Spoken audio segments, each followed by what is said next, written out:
परम पवित्र श्रावण मास में हम सभी शिव महापुराण की कथा श्रवण कर रहे हैं। कथा में प्रवेश करने से पहले 2 मिनट शिव नाम संकीर्तन आनंद के साथ करते हैं। ओम नमः शिवाय, ओम नमः शिवाय, ओम नमः शिवाय, ओम नमः शिवाय, ओम नमः शिवाय, ओम नमः शिवाय, ओम नमः शिवाय, ओम नमः शिवाय, ओम नमः शिवाय, ओम नमः शिवाय, ओम नमः शिवाय, ओम नमः शिवाय, ओम नमः शिवाय, ओम नमः शिवाय, ओम नमः शिवाय, ओम नमः शिवाय, ओम नमः शिवाय, ओम नमः शिवाय। गणपति महाराज की जय, गौरी शंकर भगवान की जय, कार्तिकेय महाराज की जय, नंदी की जय, प्रमथ गणों की जय, गंगा मैया की जय। हर हर महादेव, हर हर महादेव, हर हर महादेव।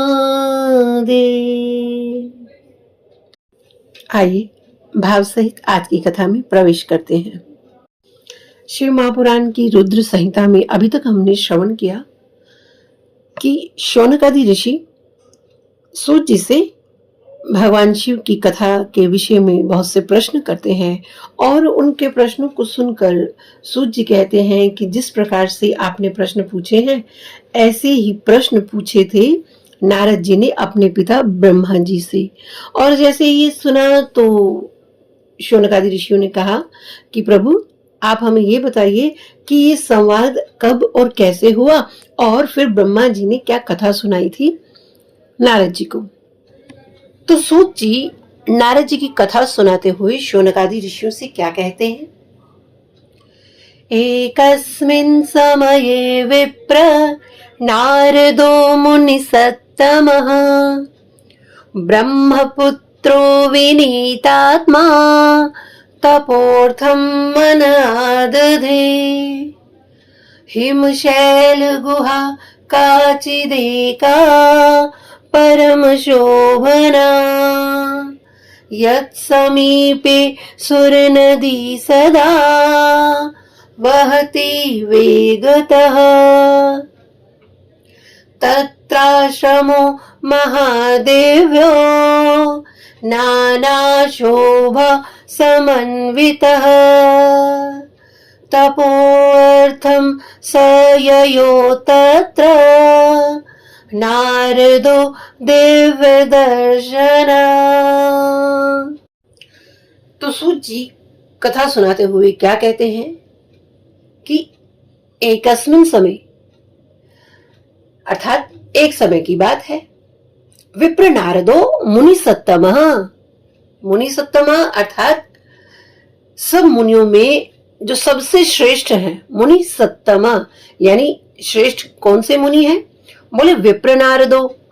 विप्र कहते हैं कि वो ब्राह्मण जो वेदों और शास्त्रों में पारंगत होते हैं। तो विप्र नारद जो सब मुनियों में श्रेष्ठ है वो कौन है बोले ब्रह्मपुत्रो, वो ब्रह्मा जी के पुत्र है। और उनका स्वभाव कैसा है नारद जी का बोले विनीतात्मा अर्थात बड़े ही विनम्र स्वभाव वाले हैं। और उनके हृदय में क्या विचार आया एक बार, तपोर्थम मन आदधे अर्थात उनके मन में ऐसा विचार हुआ कि मुझे तपस्या करनी चाहिए। तो फिर मन में विचार करने लगे कि तपस्या करूं तो कहां करूं। तो उनके हृदय में हिमालय का स्मरण हो आया, क्योंकि वो हिमालय है कैसा, हिमशैल गुहा काचिदेका परम शोभना। गुहा काचिदेका अर्थात कोई एक गुफा कहां पर थी, हिमशैल हिमालय पर्वत पर कोई एक गुफा थी। और वो गुफा कैसी थी, परम शोभना, वो अत्यंत ही सुंदर गुफा थी। यत् समीपे सुर नदी सदा वहती वेगता। यत समीपे अर्थात जिसके पास, यानी उस गुफा के पास एक सुर नदी कहते हैं गंगा मैया को। तो वहां पर देवताओं की नदी यानी गंगा मैया, और वो गंगा मैया उस गुफा के पास कैसे बहती थी? सदा वहती वेगता। वहां पर गंगा मैया हमेशा तेजी से बहती है। तो तत्राश्रमो महादिव्यो नाना शोभा समन्विता। तत्राश्रमो अर्थात वहां पर एक आश्रम था, और वो कैसा था? वो महादिव्य आश्रम था, नाना शोभा समन्विता, और वहां अनेक प्रकार की शोभा से युक्त एक अत्यंत ही दिव्य आश्रम था। तपोर्थम स ययो तत्र नारदो दिव्य दर्शना। तो यहाँ पर नारद जी के बारे में कहा गया दिव्य दर्शना, अर्थात जो बड़े ही दिव्य दर्शी हैं। कौन? नारद जी। और मन में ऐसा विचार करके नारद जी कहाँ गए तप करने के लिए? उनके मन में क्या विचार आया कि मुझे हिमालय पर्वत पर जाना चाहिए, और हिमालय पर्वत पर जो गुफा है वहां बड़ा ही सुंदर आश्रम है, और वहां पर गंगा मैया बड़ी तेजी से बह रही हैं। तो इसलिए नारद जी मन में ये विचार करते हुए वहां गए। तपोर्थम स ययो, ययो कहते हैं जाना। तो तपस्या करने के लिए नारद जी वहां उस आश्रम में गए। तो नारद जी जब उस आश्रम पर आए तो उन्होंने क्या देखा? ताम दृष्ट्वा मुनि शार्दुल स्तेपे स सुचिरं तपः बद्ध्वासनं दृढं मौनी प्राणानायम्य शुद्धधि। तो जैसे ही नारद जी ने उस आश्रम को देखा वो बड़े ही प्रसन्न हो गए, और फिर उन्होंने क्या किया? ताम दृष्टवा मुनि शार्दुल। यहाँ शार्दुल का अर्थ है श्रेष्ठ। तो श्रेष्ठ मुनि ने, यानी श्रेष्ठ मुनि कौन? यहाँ पर नारद जी के विषय में कहा गया है। तो श्रेष्ठ मुनि अर्थात नारद जी ने ताम दृष्टवा यानी उस आश्रम को देखा, और फिर उन्होंने क्या किया? सुचिरम तपः। सुचिरम अर्थात दीर्घ काल तक, बहुत लंबे समय तक उन्होंने वहां पर तेपे स सुचिरम तपः, वहां पर लंबे समय तक तप किया। और तप कैसे किया? बद्धवासनम दृढ़म, यानी सबसे पहले उन्होंने दृढ़ता पूर्वक आसन लगाया, बिल्कुल स्थिर होकर बैठ गए। फिर क्या किया? मौन धारण कर लिया, और प्राणानायम्य अर्थात अपने श्वासों पर नियंत्रण कर लिया, और पवित्र मन से उन्होंने वहां पर तप किया। तो अब अगले श्लोक में सूत जी नारद जी की समाधि कैसी लगी थी, वो समाधि कैसी थी, उसके बारे में वर्णन करते हैं।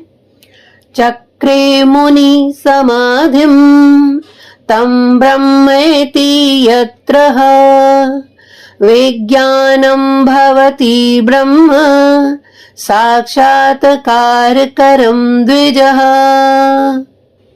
तो यहाँ पर जो द्विजा शब्द आया है ये शौनकादि ऋषियों के लिए आया है, क्योंकि द्विजा जो है ये बहुवचन है, और द्विज का अर्थ होता है कि जिनका जनेऊ संस्कार हो जाता है उनको द्विज कहते हैं।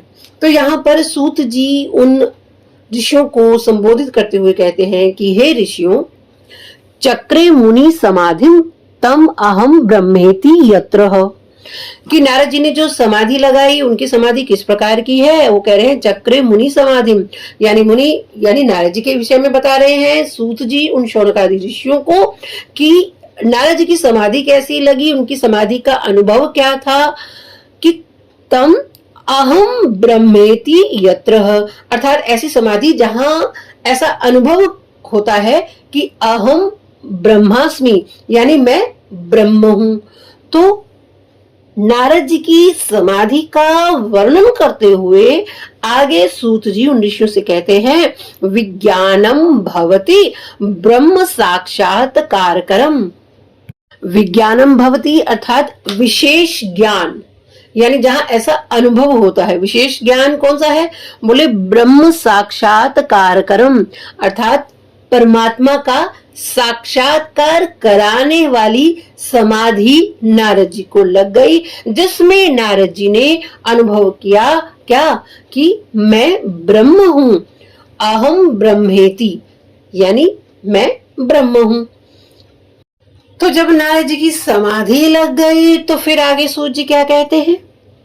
इत्थं तपति तस्मिन् वै नारदे मुनि सत्तमे चकम्पेऽथ शुनासीरो मनः संताप विह्वलः।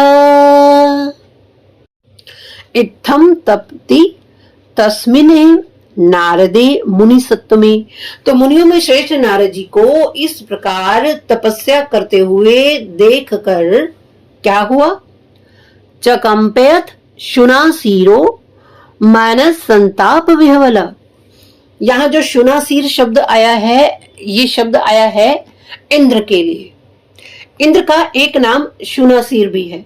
शुनासीर का अर्थ होता है कि जब खेतों में फसल उगाई जाती है, तो जब फसल बोई जाती है फिर उसके लिए जो अनुकूल जो वर्षा और जो हवा चाहिए होती है, तो आपको याद होगा कि जब हमने श्रीमद् भागवत महापुराण की कथा श्रवण की थी, तो सब लोग इंद्र देवता की पूजन के लिए तैयारी करते हैं।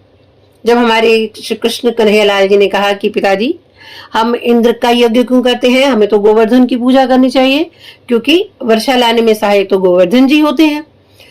तो यहाँ पर जो शुनसीर आया, तो इसका अर्थ यहाँ पर इंद्र के लिए ही है, क्योंकि जो वर्षा लाने में, कृषि को उपजाऊ बनाने में जो वर्षा होती है उसको लाने में वो सहायक होते हैं, इसलिए यहाँ इंद्र के लिए शुनासीर शब्द आया। क्योंकि सीर का अर्थ होता है हल और शुन का अर्थ होता है वायु, और ये कहो कि जो वर्षा के समय जब ठंडी ठंडी हवा चलती है और उसमें जो पानी का जो तत्व होता है वो ठंडी ठंडी फुहार, तो इसलिए यहाँ शुनशीर का अर्थ इंद्र से है। तो जैसे ही नारद जी की समाधि देखी तो इंद्र को क्या अनुभव हुआ? बोले च कंपेयत, इंद्र कांप गया यह देखकर। क्या देखकर? नारद जी की समाधि को देखकर। और मन संताप विह्वल, और उनके मन में अति ही संताप होने लगा, वो यानी अशांति हो गई उनको नारद जी की तपस्या को देखकर, और इतने अशांत हो गए कि वो व्याकुल हो गए।